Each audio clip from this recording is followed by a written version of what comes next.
So thank you everyone for coming today.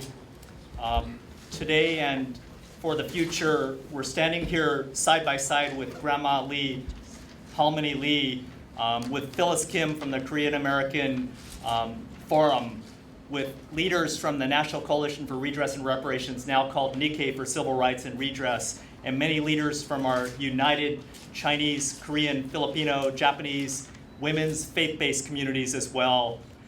Today, we make the past visible. We make suffering visible. We also are beginning a process here in San Francisco of healing and unity and a sense of justice, for never again will anything like the atrocities from 1932 to 1945 ever happen again. We're also, in the spirit of the Japanese redress movement, breaking silence. We're uniting today all of our communities here in San Francisco in solidarity with the comfort women of Korea, Japan, Taiwan, and many other countries that were victimized. We're standing united as a growing comfort women coalition for peace and justice for comfort women, but also for all as well. I wanted to say that it's feeling really good up here with the strength that Halmoni Lee brings to us, but it's also all the solidarity that's growing also from Japan and Asia to here in San Francisco. But we know it's a regional unity that we're building that crosses the bay to the East Bay, where many of our friends are from. I also wanted to say, too, that our office has been working for several years with a growing coalition, and many members have been active in many other social justice movements. So it's the beginning of unity of so many different movements coming together as well, not only for women's justice, but also for civil rights and human rights for all. I wanted to also acknowledge that the dozens of organizations from San Francisco and the Bay Area, statewide and even globally, we won't stop here in San Francisco. We will spread to across this country and also around the world. The growing movement is a powerful example of bringing together diverse communities around a historical injustice, but also for the future. It's an indispensable part of crafting this resolution, but it's only a first step. After we establish the memorial, it's about educating young people and our school district. It's about making sure that we have Day of Remembrances every year and efforts to really teach all of our young people about what happened as well. Halmoni Lee represents strength, warmth, and a spirit of justice and empathy, not just for the over 200,000 women and girls that were victimized, forced into sexual slavery, coerced into sexual slavery by the Japanese Imperial Army, but it's also about transforming ourselves to be more human, as Grace Lee Boggs, one of our leaders, says. It's also about respecting the living history that is before us and that is in all of our communities, a living history that's about a fight for justice and peace. She unifies us, not just for today, but for the future of all of our children and our communities. She gives strength to us not just as people here in this room or in the committee meeting or at the Board of Supervisors on Tuesday, but I think she gives strength to our daughters, our granddaughters, who will fight for a future that will be without oppression of women and that will be for justice for all. So let me introduce Grandma Yong Soo Lee to give her statement. She will be followed by other women leaders from our community as well. Thank you.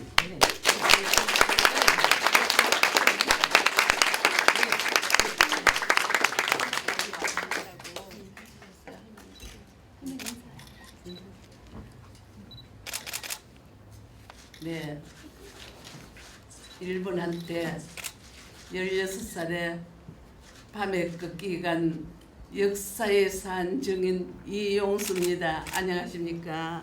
Hello everyone, my name is Yong Soo Lee, who had been taken away in the middle of the night by Japanese military from home.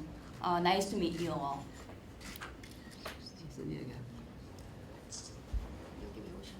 여 샌프란시스코의 도시 아주 아름다운 도시고 관광 도시입니다. 그 샌프란시스코에다가 기념비를 씌운다고 하십니다.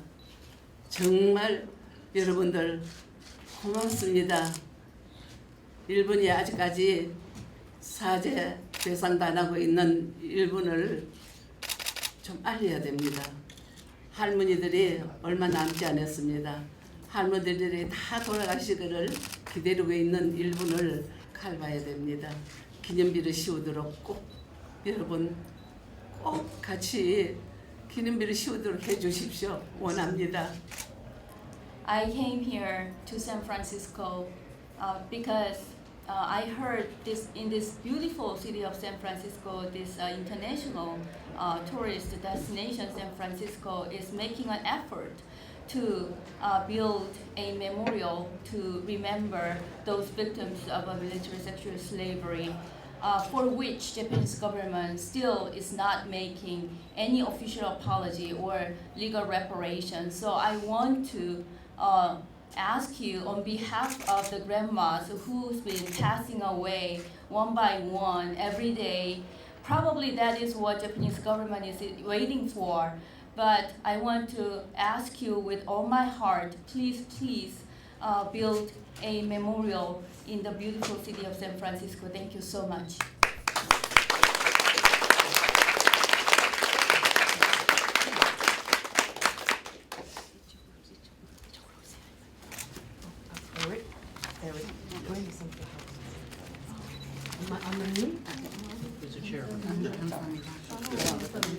So,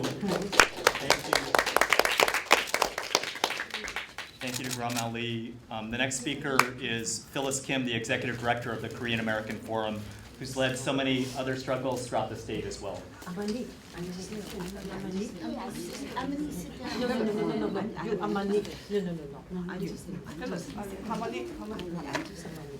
Hello, my name is Phyllis Kim. I am the Executive Director at Korean American Forum of California. In order to save time, I have prepared a written statement, so please pick up a copy. And hi everybody, I see some familiar faces, and nice to meet you.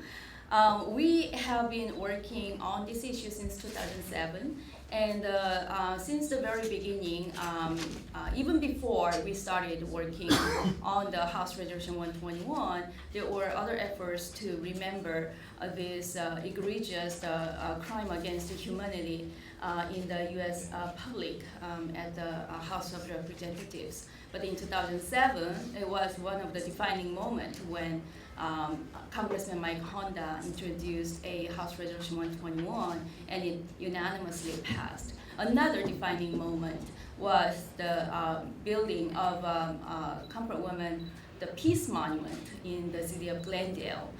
When the Glendale decided to install the Peace Monument in its Central Park, there was a huge the voice of opponents who opposed the building of the Peace Monument in its Central Park. But we found out later on that these voices mostly were coming from very small faction of ultra-nationalist Japanese political faction who are affiliated with some of these Japanese Americans, who misrepresent the most of the good heart of the Japanese Americans in the United States. So we started working with the rest of the Japanese American people who strongly believed that remembering this atrocity was not only necessary, but was an urgent matter that we need to do. So we worked on it together, and actually working on it together brought different communities together, and it was a uniting experience, and it was really strengthening and energizing experience for all of us. And even after there was a lawsuit against the city of Glendale to remove the monument at the federal court, the city of Glendale, the city council members stood strongly in defense of the monument, and the whole communities came together. The community leaders from Vietnamese community, Chinese, Filipino, Thai, Armenian, Glendale City Women's Club, they all came together in support of the city of Glendale in protection of the Peace Monument. And there was, we strongly believe the memorial in San Francisco will be another defining moment for this movement to remember what happened to the women. In order to make sure it doesn't happen again for our daughters, I strongly urge the leaders in San Francisco to stand with the victims and stand with the human rights and stand with the women's rights. Thank you.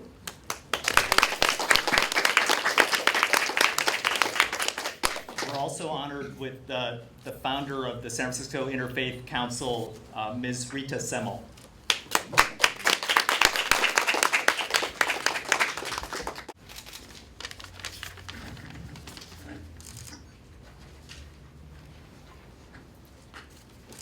I support the memorial to the Comfort Women for several reasons. It is important to remember so that we do not make the same mistake again. But even more important, we must make sure of that by taking action to prevent a recurrence. The trafficking of women and children is a reality today in India, in the Middle East, in our own country, and yes, in our own city.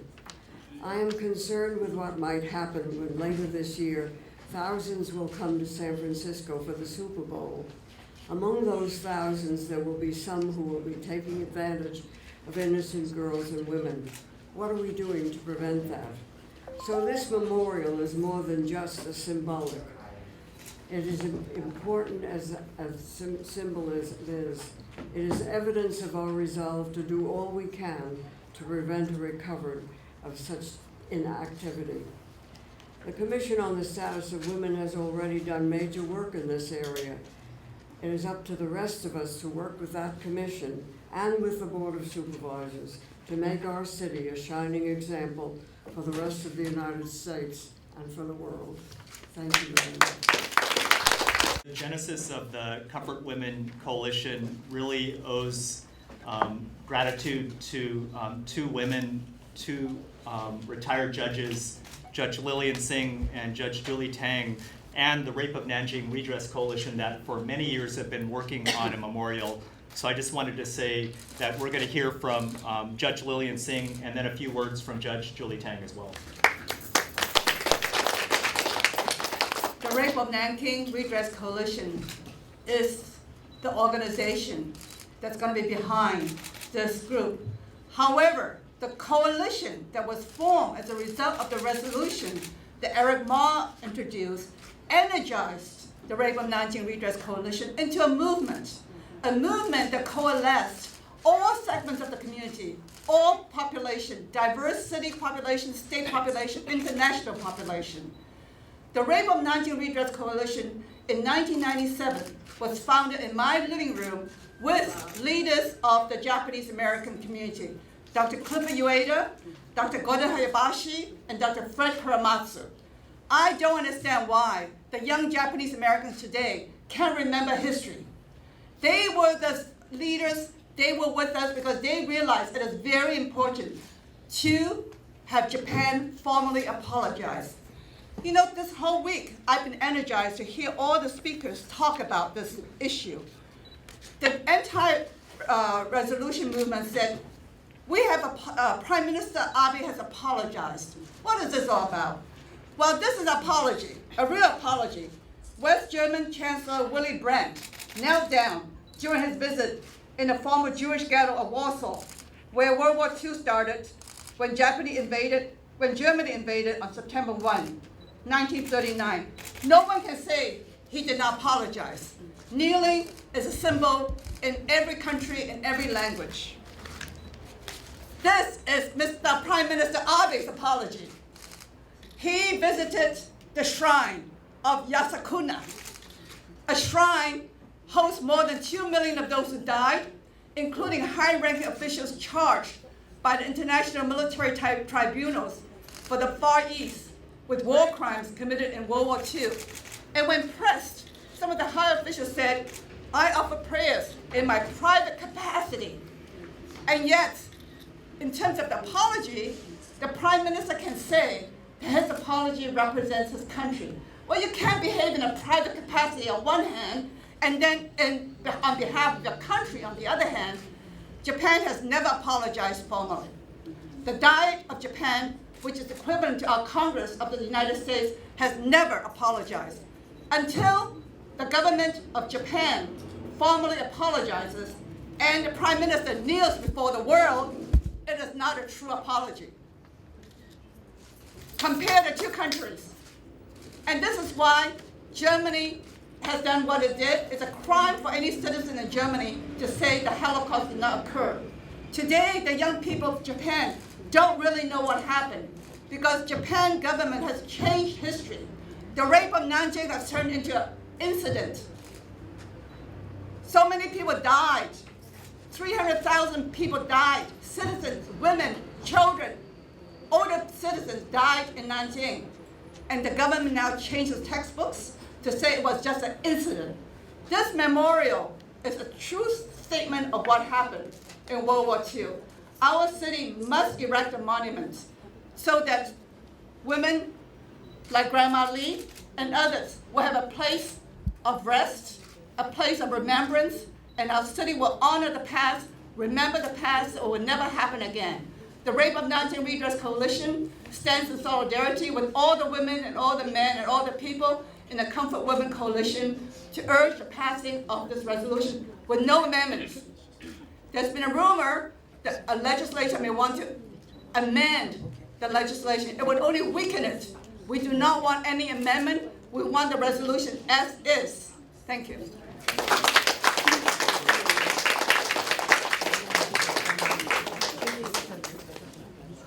So now Judge Julie Tang.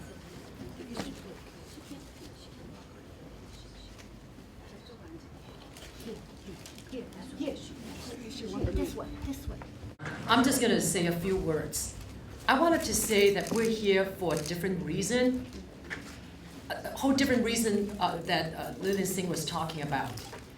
You know, in the last 10, 15 years, if you look at the resolution itself, we have had 2 resolutions passed by the Board of Supervisors condemning Japan for the war atrocities, and later in 2013, another resolution condemning Hashimoto, Osaka mayor, for the statements that he made about comfort women, that they were necessary to discipline the soldiers. How insensitive. That to justify a war crime. And then another resolution that was passed in Congress. Now those resolutions were passed and sailed very smoothly through the government bodies without much fanfare. There was a lot of support from the Japanese American communities, a lot of support from everybody. But the reason why we're here today is because we have to fight every inch of the way to get this resolution through at every step of the government bureaucracy. And I really did not know why until I started talking to people in the redress movement from the Japanese American community, from also people who are in Japan, and also noticing what is going on in Japan, and that is a huge, huge right-wing movement going on. With Abe just appropriated $500 million, according to Japan Times, for PR to downplay the issues of rape of Nanjing, the issues of comfort women. That's where they're spending money right here, right now. And that's why we're here. But in a way, I am kind of happy with the challenge, because without them fighting the way and backfiring on them, I wouldn't be here talking to all the people here who are so wonderful, who are so compassionate, so kind, so just human beings who care for human beings. I have met people that I don't think I'll ever have a chance to meet had it not been for what they're doing to try to fight this resolution every inch of the way, spending the money of the taxpayers of Japan. Japan is a peace-loving country. Just look at the demonstration that they've had in the last several weeks against the nuclear, against rearmament, against all the things that Abe is doing. 80% of the people in Japan do not support Abe. Only 20% support him. Japan is a peace-loving country. I have even made friends with people from Japan, with the labor movement, with the peace movement, through Mihong and through other people here. Mihong got 19 organizational support from Japan, just from Osaka alone. Now you tell me, is Hashimoto with the people or he's out of tune? But what we're doing here right now is we're going to focus on the locality. We're not going to let any right-wing government in Japan or anywhere else stop our movement for human rights, for justice and fairness, for the comfort women victims, and also for all the future girls and women who may have the same fate. We will stop that. Thank you very much. The next speaker is Judith Merkinson from the National Lawyers Guild. Hi, everybody. Thank you for having me here.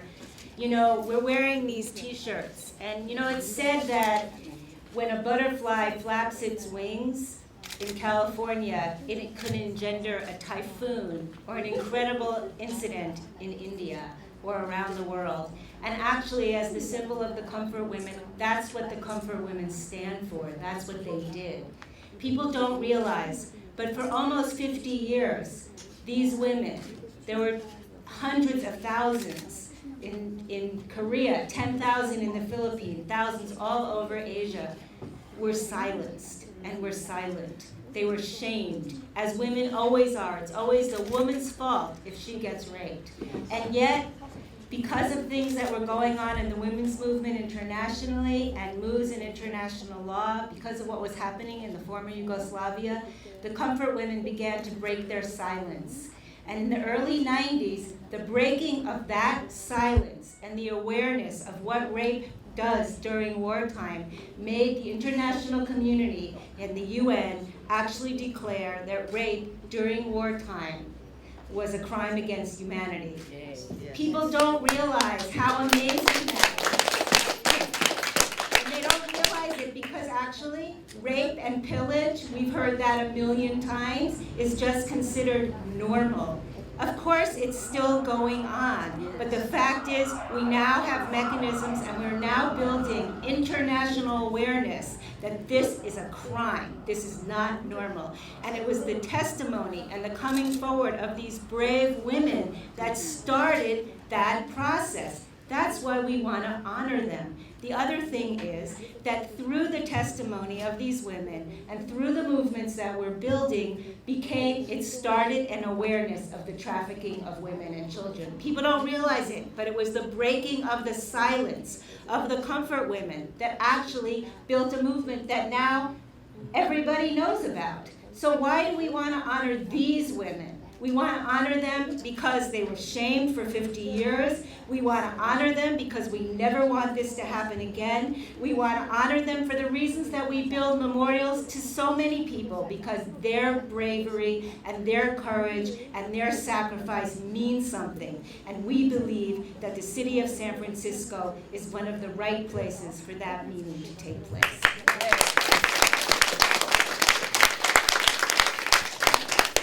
I wanted to say that international human rights lawyer Karen Parker expressed her support and solidarity. She's in Geneva now, but she really wanted to be here. She works closely with Grace Shimizu and the National Lawyers Guild and many others. But not only scholars, but international human rights lawyers and many others are part of this movement as well. The next speaker represents Nikkei for Civil Rights and Redress, or NCRR. I joined NCRR as a young student in the early 80s, and I learned about how to mobilize a mass base of regular people to speak for themselves, to build bipartisan support, and to pass legislation at the federal level. Power of organizing with a sense of militancy and justice is the example of NCRR from Los Angeles, who was so instrumental in supporting the Glendale Monument. Besides David Monkawa, who's here with us from LA, we also have Kathy Masaoka from NCRR. Good afternoon. I am the co-chair of the Nikkei for Civil Rights and Redress, NCRR, in Los Angeles. And we were founded in 1980, as Eric said, as a national coalition for redress reparations, with a chapter here in San Francisco with a goal of winning redress for Japanese Americans. And I want to start off by saying a personal comment, which is that as a younger woman in 1978, I first learned about the Comfort Women. And I didn't know the word was Comfort Women, but I saw a film, a Japanese film, called Sandakan Number 8, Station Number 8. And it was the first time that any of us had heard about what had happened to young women. And this was a Japanese woman, a Japanese Comfort Woman. And, you know, we were part of women's groups, and all of us as women were just totally shocked and horrified. And that movie stays in my mind, is seared in my memory, all of the different images of the suffering that the women went through at that time. So we actually know about the Comfort Women from 1970s. But NCR has supported the Comfort Women's demands for an apology and reparations as a human and women's rights issue since the late 1990s. And we spoke at the unveiling of the Comfort Women's statue in Glendale, California. And I want to say right now that there was absolutely no example or no incident of harassment of our community, no experience of bullying of Japanese American children by Koreans in Los Angeles. We called the police department in Glendale, we called the school district, nothing ever happened. Our Japanese American Citizens League regional director said no calls were made. We as a civil rights organization heard nothing. So all of those comments about fears of being harassed are totally unfounded. We support the San Francisco resolution calling for a memorial to the Comfort Women. And it is easy to understand why Japanese Americans would support the Comfort Women if you look at our history of the incarceration of the camps by our own government during World War II and the successful redress campaign of the 1980s. I am really proud of how our community spoke up about the pain of the camps after 40 years. And similarly, the Comfort Women, like Grandma Lee, bravely speaking out after 70 years. I am proud of how our community stood up to the naysayers, to Senator Hayakawa, who said the camps were a 3-year vacation, and to the Comfort Women who speak out and continue to speak the truth to people that say it never happened. I am extremely proud, most proud of our community when we came out to candlelight vigils after 9/11 to say that we would not tolerate scapegoating of Arab Americans and Muslim Americans or any other group. And that was our legacy from the Redress campaign, that we would support others and that we would not tolerate scapegoating of other communities. The Redress movement made us stronger because we reached out, because we joined with others and educated people, like the Native Americans and the anti-apartheid movement in South Africa. It made our country stronger because it showed that a government can admit a wrong, apologize, pay reparations even after 40 years, and learn from its mistakes. As Japanese Americans, we can help educate others about our history, bring communities together by supporting the Comfort Women. The Japanese government can show the world that it is a strong country that can admit the wrongs of the past, apologize to the Comfort Women, and pay individual reparations. The apology, I want to speak to the apology for a moment. For many of our East State first generation who were in the 80s and 90s when redress was passed, the apology was the most important thing. For them, it really meant a lot. The money was helpful, but they were already in their 80s and 90s. But the apology was much more meaningful to them. And I think that Yoe Kono and the former Prime Minister Maruyama, both apologized earlier, but they even this year, before Shinzo Abe made his statement at the commemoration of the ending of the war, they urged him to restate, reconfirm the apology, because they felt that it had been watered down and that it was not strong enough. So, we urge Japan to take the right step, apologize, pay individual reparations to the Comfort Women. Thank you. So the next speaker is Mr. Sung-Koo Kang, the president of the Korean Chamber of Commerce, USA. Okay, here, okay. My name is Sung-Koo Kang. I'm president of Korean American Chamber of Commerce, USA. Our organization is a non-profit. It's it's a 70 national chapter. So we support the electing the Comfort Woman Memorial in San Francisco. So we're gonna support who will do that. And then thank you very much. Especially thank you to Eric and then everyone. Thank you very much. Harmony Lee teaches us how to speak truth to power with grace and an amazing strength.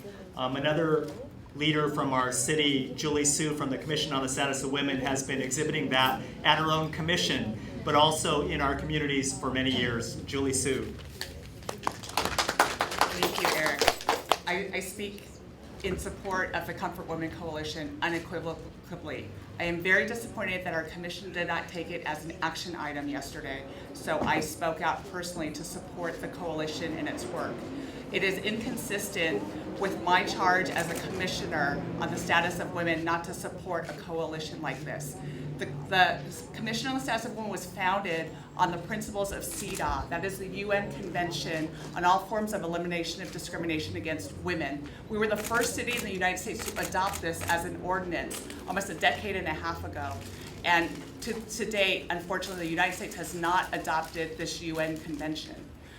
If you look at the documents, independent documents submitted to the UN, there has not been a formal apology. And in fact, the denials make this against Comfort Women an ongoing human rights issue. UN High Commissioner Navi Pillay, before she stepped down last year, declared that Japan had not formally apologized, had not made adequate reparations, and therefore it was an ongoing human rights violation. Why a memorial in San Francisco? Why weren't we the first city? The UN Charter was signed in San Francisco, just right across the street at the War Memorial Building. The Japan Peace Treaty was signed here in San Francisco. We have to set an example. The mayor a year and a half ago saw to it that we had a mayoral task force on human trafficking. As a commissioner, I am part of overseeing that particular task force. Human trafficking is still a global issue, it's a growing issue, but for the bravery of someone like Grandma Lee, the human trafficking issue would not have even been brought to light. And it is because of her bravery that we have to join her. We have to break the silence, break the shame, so that there are no more victims, only survivors. A memorial would remind us that this is the ongoing work that we need to do. And I ask that more people join. I am very disappointed that some members of the Japanese American community cannot see to it that this is not against Japan. This is not against Japanese Americans. This is about human rights. We must strip the geopolitical rhetoric and get to the basics. This is all about human rights. We have to remember all of the people who are now victimized, and without a memorial, without a reminder, we will not be able to join forces and have something like a mayoral task force on human trafficking. Thank you, Grandma Lee, for your bravery. So we're almost done. I wanted to acknowledge another key force that's helped to build the coalition. It's Asian Americans for Peace and Justice. Thanks so much to Mike Wong. But we're honored to have a decades-long leader, former city councilwoman from Berkeley and longtime leader in so many movements, Ying Lee Kelly as well. But thanks to Asian Americans for Peace and Justice for broadening the coalition. To wrap us up before a group photo right afterwards is Jennifer Chung from the coalition.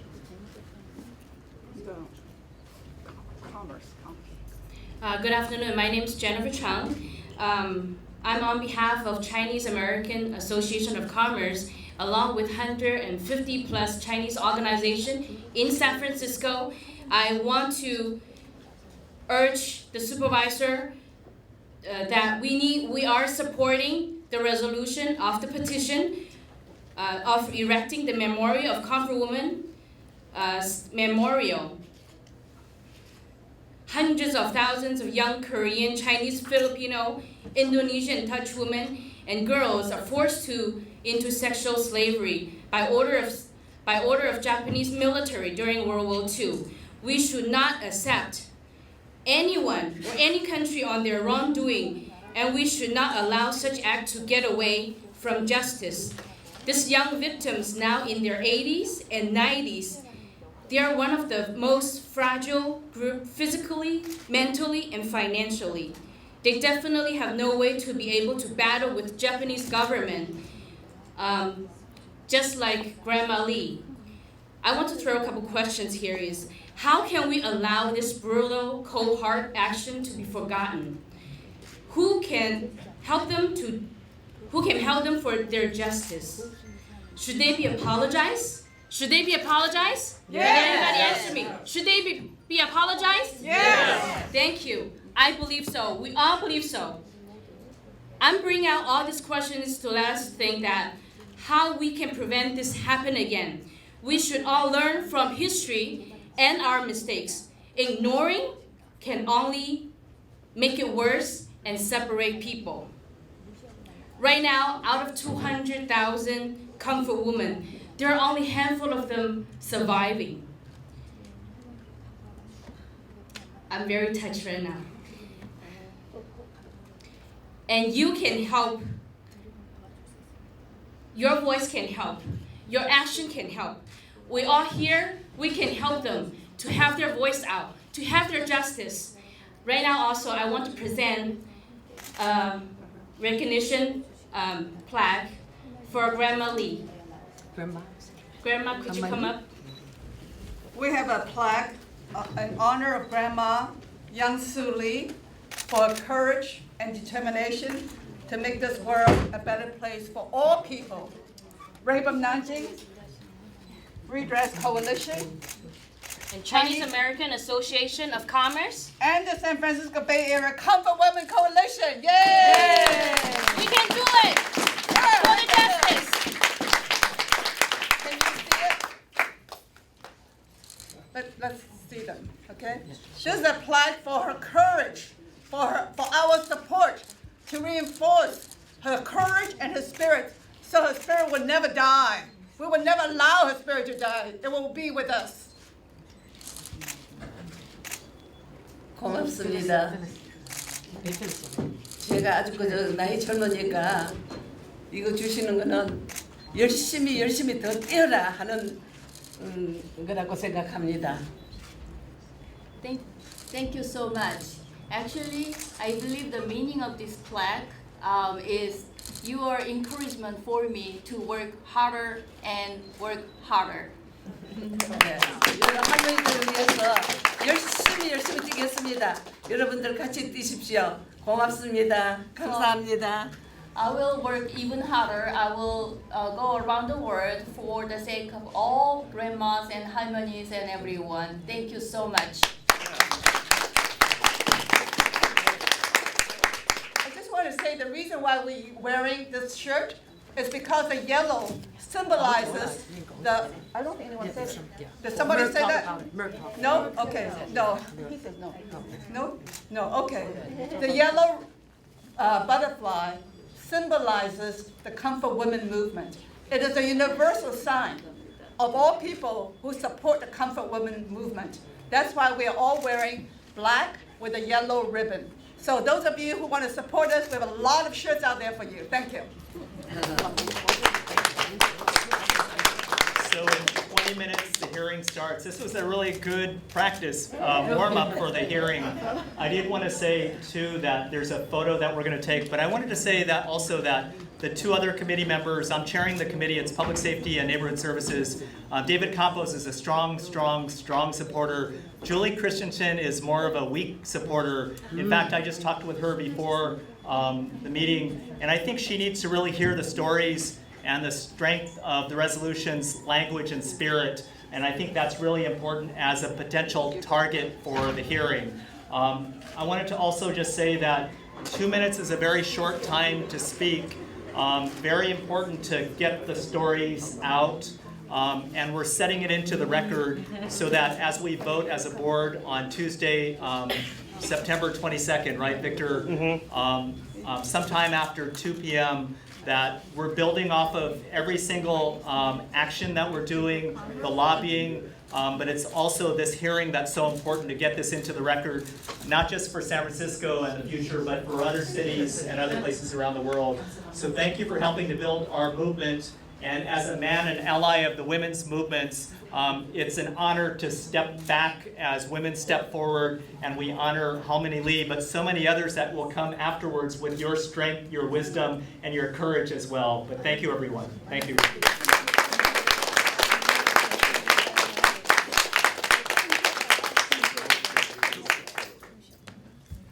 Do you think it's proper that the Japanese government is telling the people of San Francisco what kind of resolution that they should pass concerning comfort women? Well, first of all, the Japanese Consul General of San Francisco, I believe, has visited every single supervisor. If they have not, they have sent someone to be in touch with them and to specifically urge them to not support this resolution based on several unsupported grounds, like it's bad for Japan-USA relationships, it's bad for the economy, it's going to hurt the San Francisco-Osaka sister city relationship. In fact, Hashimoto, who is the subject of our rebirth, sent another letter.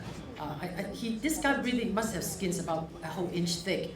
Another letter to San Francisco supervisors, again urging them not to support this resolution. So that's the kind of effort that has been made. Now, I think Michael Wong is going to be talking about some of the... Michael's right here. Michael Wong, maybe you can talk about some of the information about Japanese corporate organizations and their interest in not having this resolution passed because of their relationship with the Japanese government, and they're going to pull ads, they're going to stop grant fundings. There are a lot of money from Japan directly go to a lot of the programs here in San Francisco. So with those threats, people are pulling their support.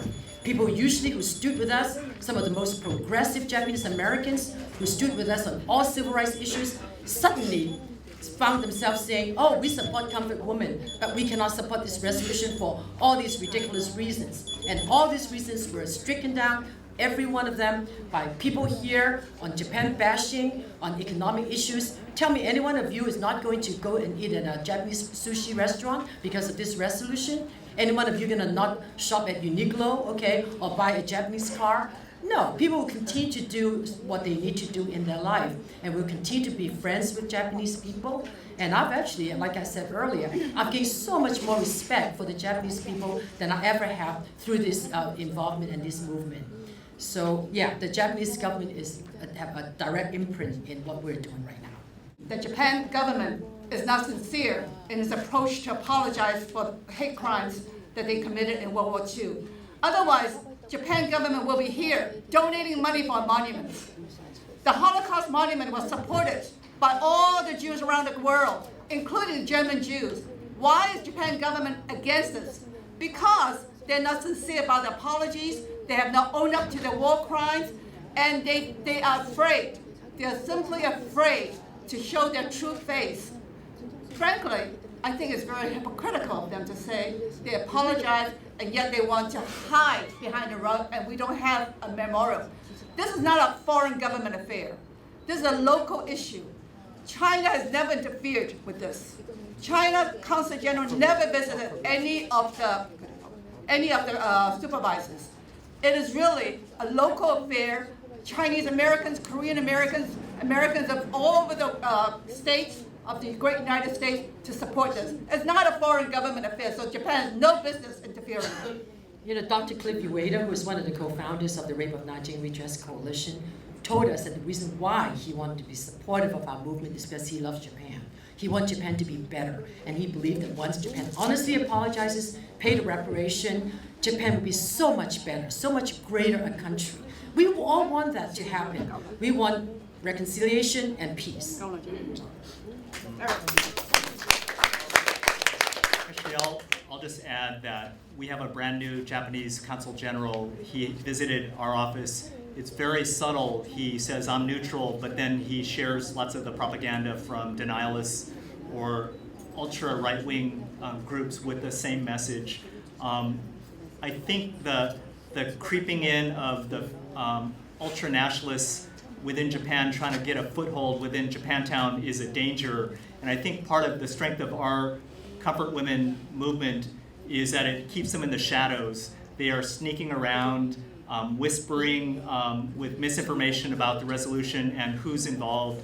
But I think because of the strength of Halmini Lee and so many incredible leaders and organizers of our coalition, it forces the Japanese government through the consulate and their, the people that are doing their bidding, it's only a handful, to really operate in the shadows. We will pass this resolution because of the strength of our movement and the spirit of justice, and we will do everything we can to expose that kind of despicable lobbying that's going on behind the scenes.